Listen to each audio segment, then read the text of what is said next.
Oh, hello guys. As you can see, this Myth and Chips is a little bit different because today I'm on location. I'm not in my East London flat. I'm in Spain, I'm in Ibiza, and I'm doing a little bit of Greek myth teaching because mythology waits for no one. I'm still mything you and I'm still chipping you. Myths wait for nobody, just like the bees that are here. They wait for no one. I think I got it. Now, of course, the main benefit of being here is I finally get a break from Pumpkin Boy Ganymede, who's been making my life quite difficult recently. So I think it's quite good that I get to take some time just soaking up the breeze, bit of fresh air, just look at this view. That's what I need to do.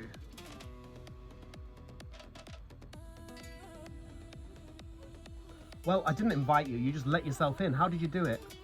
I pretended I was a towel. Got in the case.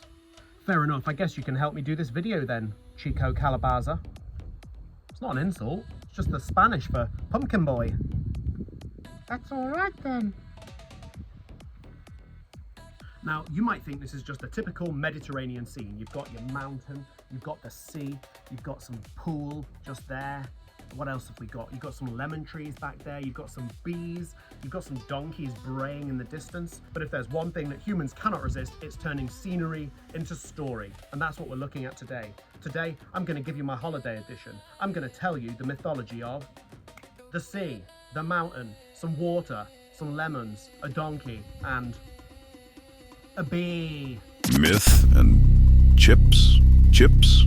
What on earth is this utter nonsense I'm watching?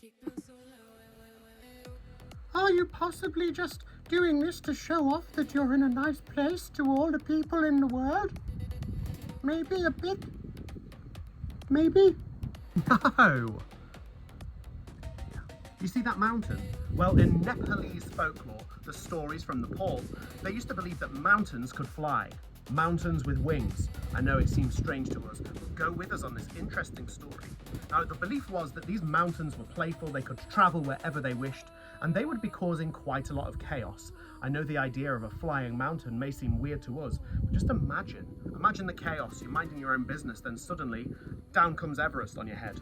We don't want that. Now, Himavan, the lord of the mountains, was one of these flying mountains. We know him today by another name, by Himalaya. Facts. Eventually, these chaotic mountains were causing so much destruction and annoyance that Lord Indra decided to put them in their place. He clipped their wings, and now they stay where they are. This is why the mountains don't have wings. Well, that feels unfair. I mean, maybe the mountains had errands to do and stuff like that. They don't have errands, it's a mountain, Ganymede. Who made you the mountain expert? Why can't mountains have wings? If that's not there at the end of this video, I'm feeling suspicious. Keep an eye on it. I'm watching you. Down there, that's the sea. That's the sea.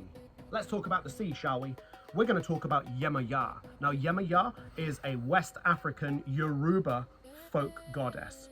She was the goddess of the seas. Now, she's not a destructive god in the way that Neptune and Poseidon are destructive gods. Not destructive and chaotic in the way that Susanoo is in Japanese mythology. No, no, no. Yemoja is this kind of sea mother, the life giver, the joy giver. She protects the humans and she loved them too much. So much so that one day she was told that she had to retreat back. So the only thing she did to leave the sound of her beautiful voice was she hid it within the shells. Some say today that still, if you pick up a shell and you hear the sound of the ocean, that's Yemoja calling to you. Thank you, Yemoja, for everything. We don't need to shout at the Mediterranean, Ganymede.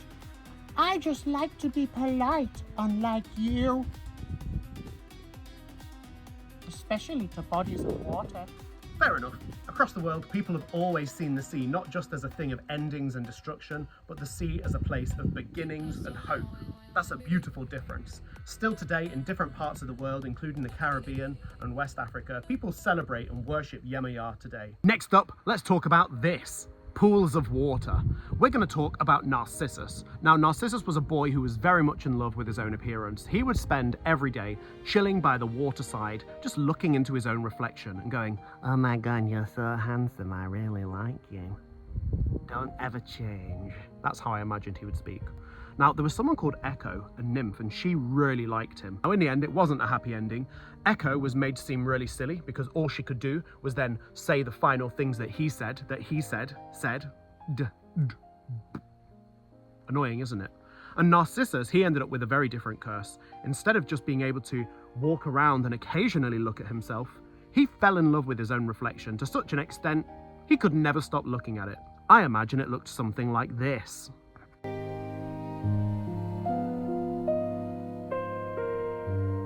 I love myself.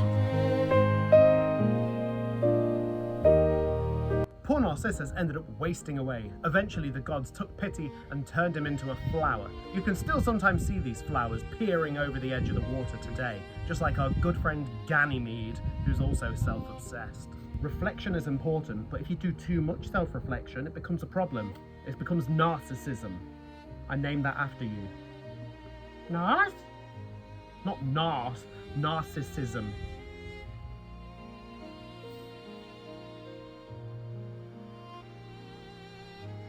Pools show you who you are, but you can get lost in your own reflection. Let's learn more. Next up, we're going to talk about lemons. I wish there was some here. Oh look, here's some lemons.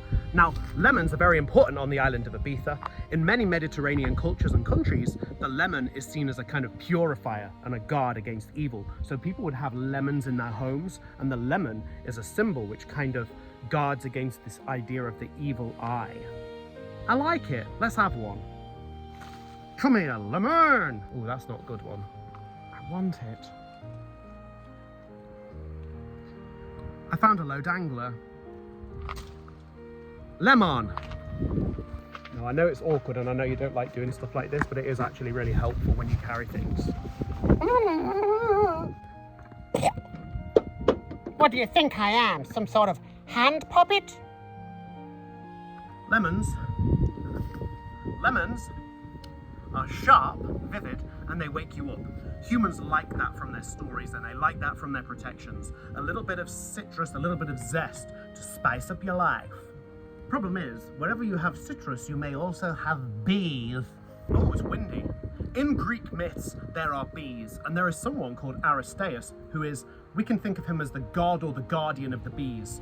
Now, Aristaeus was a very learned person who was elevated to the status of a god after he died. He becomes a kind of god of learning and handicraft. He was the guardian of the bees, he was the honey maker, he was, importantly, the god of good cheese. Now, Aristaeus loved the bees so much that when they died, he performed rituals to restore them. From that moment on, he becomes a kind of bee god. Make sure you're being God at home as well. Be very God. God behaviors. Be God. Be God or you'll not get biscuits. I will always be there for you. Buzz off, Ganymede. Bees are small, but the whole world depends on them. Sometimes a small thing becomes a big thing in myths, just as it does in nature. Aristaeus, the god of bees, is a good guy to know. So if you're in the mood for honey and cheese, give Aristaeus a call. Aristaeus! And last but not least, every now and again as I've been making this video, you may or may not have heard the braying of donkeys down through the forest. Donkeys play a big part in folktales and storytelling, amongst them my favourite, Mulla Nasreddin. Mulla Nasreddin, his stories can be found in tales all around the Muslim world.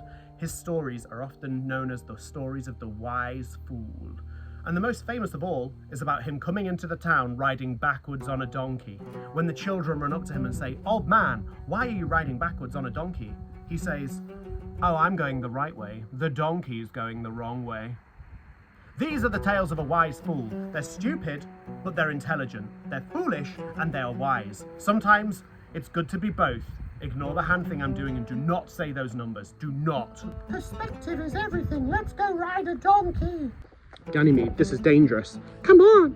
Ganymede, come on. This is dangerous. You know this isn't a donkey. It is. It looks like one. This is just a random dog that lives here. Donkey. Hello. May I ride backwards on you for a myth and chip? Please? He's a shy donkey. I'm just gonna hop on your back if I may. Okay. quiet type.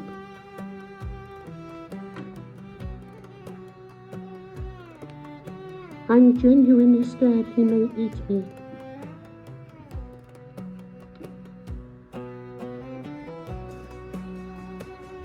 Maybe this is a donkey.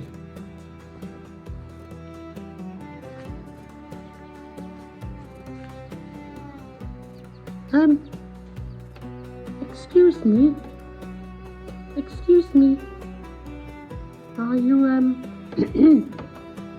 are you donkey? No, I'm Jenny the hen. My mistake. Then I must go on the back of him. Hey, Mulla Nasreddin, why are you riding backwards on the donkey?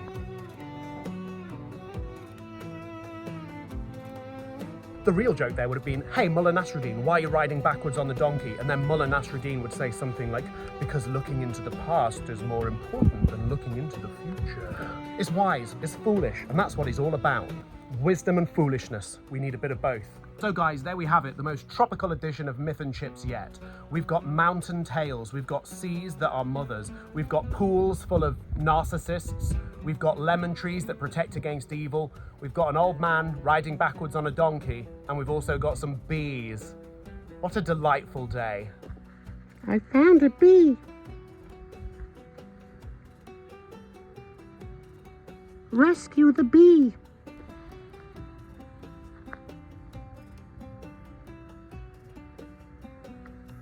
A whole new world, a big, majestic, wet old bee. Please do not sting on me, I'm scared of you, although this is quite good content.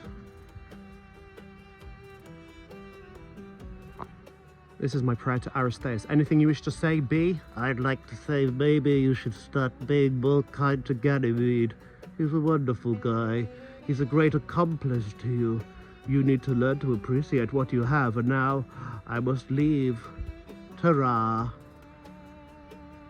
Put me in that bush, you big bald man. That bee is very rude. Get in there. Oh god, it's gonna kill me, guys. Don't hurt me, bee. So there we have it. I taught you a lesson. I rescued a bee. The day is good. Look at the sea. Look at life.